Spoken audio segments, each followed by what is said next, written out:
Hello बच्चों, most welcome. बहुत स्वागत है आपका मेरे YouTube channel maths by NJ sir में। आज मैं आपको एरिया रिलेटेड टू सर्किल का एक और नया टॉपिक एरिया ऑफ सेगमेंट पढ़ाने जा रहा हूँ। ध्यान से समझिएगा। देखो, अभी तक हम लोग क्या पढ़ते रहे? Area of sector. Area of sector क्या होता है? जैसे ये सर्किल है तो ये है एरिया ऑफ सेक्टर, ये सेक्टर है, ठीक है ना? इसको सेक्टर बोलेंगे। अब अगर इसी में कोई एक कॉर्ड ज्वाइन कर दी जाए ऐसे, तो ये हो जाएगा आपका सेगमेंट।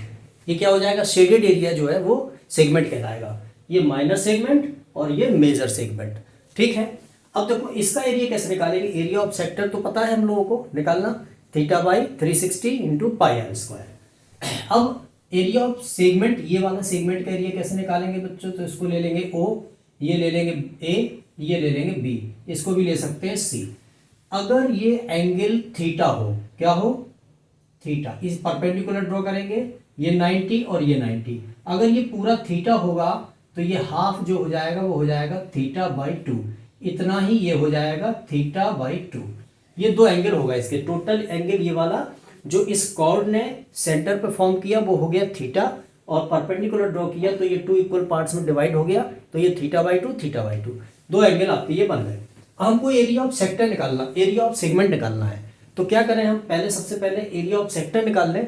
पूरा सेक्टर का एरिया निकाल करके इस ट्राइंगल का एरिया अगर हम सब्ट्रैक्ट कर दें तो एरिया ऑफ सेगमेंट निकल आएगा। अब देखो, क्या इस वाले ट्राइंगल में हमें किसी भी ट्राइंगल का एरिया क्या होता है? 1/2 बेस इंटू हाइट, यही होता ना। तो अब देखो, बेस तो इसमें ए बी है। अब अगर हम यहां पे area of triangle A O B निकालना चाहें, ए ओ बी, तो क्या हो जाएगा? देखो, 1/2 base A B into height, इसको ले लो कुछ भी, ए बी सी ले लो इसको, है ना? ये यानी सी है यहाँ पे, है ना? तो इसको डी ले लो यार, ये पॉइंट सी है, ठीक है ना? तो ये हो जाएगा area of triangle O A B is equal to 1/2 base into height O C, ठीक है ना? ये समझ में आया? अब देखो, ए बी निकालने के लिए हमको क्या करना पड़ेगा? ट्रिग्नोमेट्री का थोड़ा सा यूज करना पड़ेगा। तो देखो, इन ट्राइंगल ओ ए सी, इसमें ले लो ओ ए सी में, अगर हम इसको रेफरेंस एंगल की तरह यूज करें और हम क्या निकाल रहे हैं? Sign theta by 2। अगर साइन थीटा बाई 2 की इसकी वैल्यू निकालें तो परपेंडिकुलर ए सी हो जाएगा ना, और हाइपोटेन्यूज उसी ओ ए हो जाएगा। तो ये आर है, रेडियस है। तो देखो, sine theta by 2 is equal to perpendicular upon hypotenuse यानी कि आर।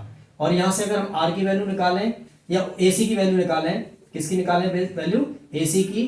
तो यहां पे हो जाएगा AC is equal to r sine theta by 2, cross multiply कर दिया, ठीक है ना? सिमिलरली अगर यहां पर हम कॉस थीटा बाई 2 की वैल्यू निकालें तो कॉस थीटा बाई 2 की वैल्यू क्या हो जाएगी? बेस, भाई ये अगर इसको रेफरेंस एंगल यूज कर रहे हैं तो ये परपेंडिकुलर हो जाएगा, बेस हो जाएगा ओसी। तो ये हो जाएगा आपका बेस यानी कि ओसी अपॉन हाइपोटेन्यूज यानी कि आर। और यहां से अगर हम ओसी की वैल्यू निकालें तो आर कॉस थीटा बाई 2 हो जाएगी। OC is equal to r cos theta by 2। ये देखो, ओसी की वैल्यू आ गई और ये एसी की वैल्यू आ गई। समझ में आया ना? ओसी और एसी। अगर हम ए बी की वैल्यू निकालना चाहें, किसकी? ए बी की। ए बी को लिख सकते हैं, ए बी जो है, अगर किसी, देखो सर्किल की थ्योरम में मैंने बताया था कि अगर किसी भी सर्किल के सेंटर से किसी भी कॉर्ड पर परपेंडिकुलर ड्रॉ किया जाता है तो वो कॉर्ड को 2 इक्वल पार्ट्स में डिवाइड कर देता है। तो यानी कि ए बी को 2 इक्वल पार्ट्स हो गए, ए सी और बी सी, ठीक है? जितना ए सी होगा उतना ही बी सी होगा। अगर हम ए बी को लिखें तो 2AC लिख सकते हैं, 2AC या 2BC, ठीक। अब AC की वैल्यू निकाल ली है, ये आर साइन थीटा बाई 2, तो ए बी को लिख सकते हैं 2R साइन थीटा बाई 2। क्यों क्यों लिखा 2R? क्योंकि 2AC है, ये AC का डबल है AB, ठीक। इतना हमने काम यहां कर लिया। अब आगे आते हैं। अब देखो, एरिया ऑफ सेक्टर तो पता ही है, सिंस एरिया ऑफ सेक्टर क्या होता है? Theta by 360 into pi r square, ठीक है ना? यही तो होता है ना, पढ़ा हम लोगों ने।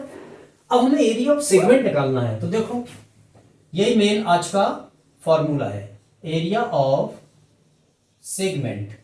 एरिया ऑफ सेगमेंट क्या होगा, इसमें हम लिखेंगे, देखो क्या निकालना है सबसे पहले, एरिया ऑफ सेक्टर, सेक्टर के एरिया में से, पूरे सेक्टर के एरिया में से ट्राइंगल का एरिया सब्ट्रैक्ट कर दें हम, ठीक है ना, minus area of triangle O A B का ट्राइंगल का एरिया सब्ट्रैक्ट करना। तो देखो एरिया ऑफ सेक्टर क्या है बच्चों, एरिया ऑफ सेक्टर है theta by 360 into pi r square, minus area of triangle O A B क्या होगा, देखो area of triangle 1/2 base A B into O C, ठीक, समझ में आया।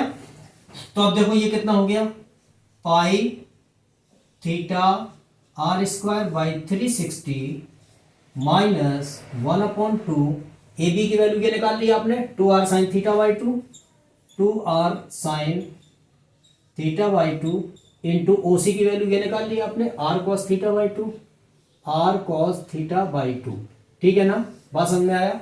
अब देखो इस 2 से ये 2 कैंसिल हो गया, आर स्क्वायर यहां भी है और ये आर स्क्वायर हो गया, पहले एक स्टेप और लिख लेते हैं, ठीक है ना, तो ये हो गया r square pi theta by 360 minus ये भी हो गया r square sine theta by 2 into cos theta by 2, ठीक है ना। अब देखो इसमें से आर स्क्वायर कॉमन आ गया, तो कॉमन निकाल सकते हैं या लिखा रहने दे सकते हैं, और ये हो गया आपका pi theta by 360 minus r square common आ गया, तो ये हो गया आपका sine theta by 2 into cos theta by 2, ये आपका हो गया एरिया ऑफ सेगमेंट, ठीक है ना, यही फॉर्मूला आपका एरिया ऑफ सेगमेंट कहलाता है, ठीक, समझ में आया।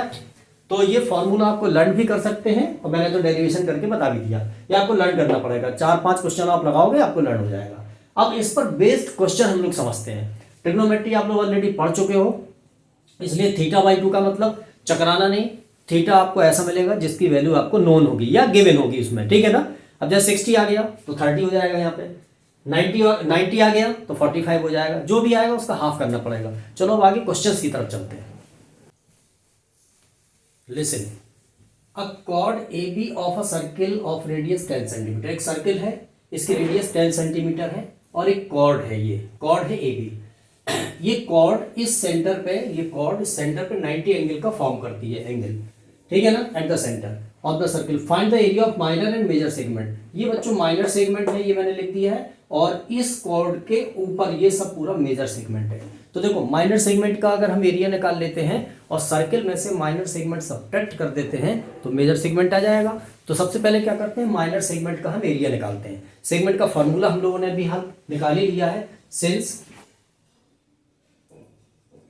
एरिया ऑफ सेगमेंट, ठीक है ना। एरिया ऑफ सेगमेंट क्या होता है, देखो आर स्क्वायर हम बाहर रख लेंगे, और अभी हाल निकाला है पाई थीटा बाई 360, ठीक है ना, minus sign theta by 2 into cos theta by 2, यही तो निकाला अभी हाल फॉर्मूला हम लोगों ने।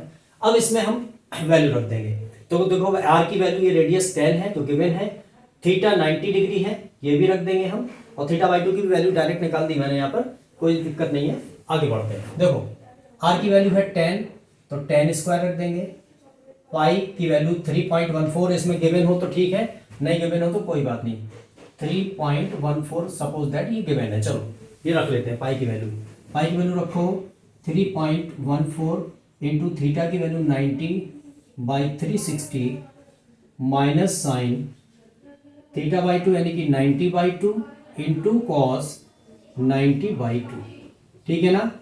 अब इसको आगे सॉल्व करेंगे, ये 10 का स्क्वायर हो गया तो 100 हो गया, ये 90 से ये 4 टाइम्स कट गया तो ये आपका आ गया 3.14 बाई 4 माइनस ये हो जाएगा साइन 45 इंटू कॉस 45, ठीक है ना, 2 से डिवाइड कर दिया 90 को, 45 आ गया, ये आपका हो गया 100, और ये हो गया 3.14 बाई 4 माइनस 3 बड़ा लिख लो, और साइन 45 की वैल्यू 1/√2, ये आपने साइन ट्रिग्नोमेट्री टेबल से निकालना सिखाया है मैंने आपको।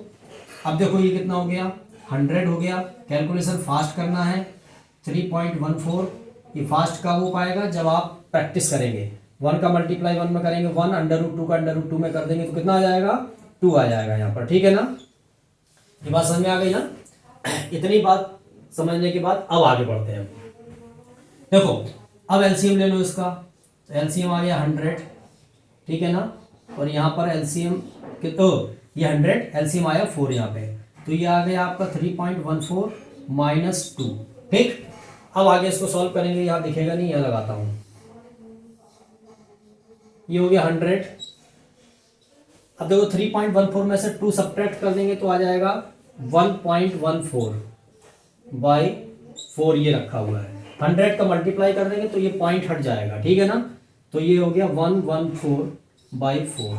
2 से कट कर दो या डायरेक्ट 4 से कट कर दो, जैसा मन करे आपका कर दो, ठीक है ना। मैं 2 से कट करके सिखा रहा हूँ। 2 5 जा 10 और 2 7 जा इतना, अपॉन नीचे 2, 2 से डिवाइड कर दो, 2 2 जा 4, कितना बच गया 1 17, 2 8 जा 16 और 0.5 28.5 सेंटीमीटर स्क्वायर, क्योंकि ये सेंटीमीटर में गिवन था। समझ में आ गई बात।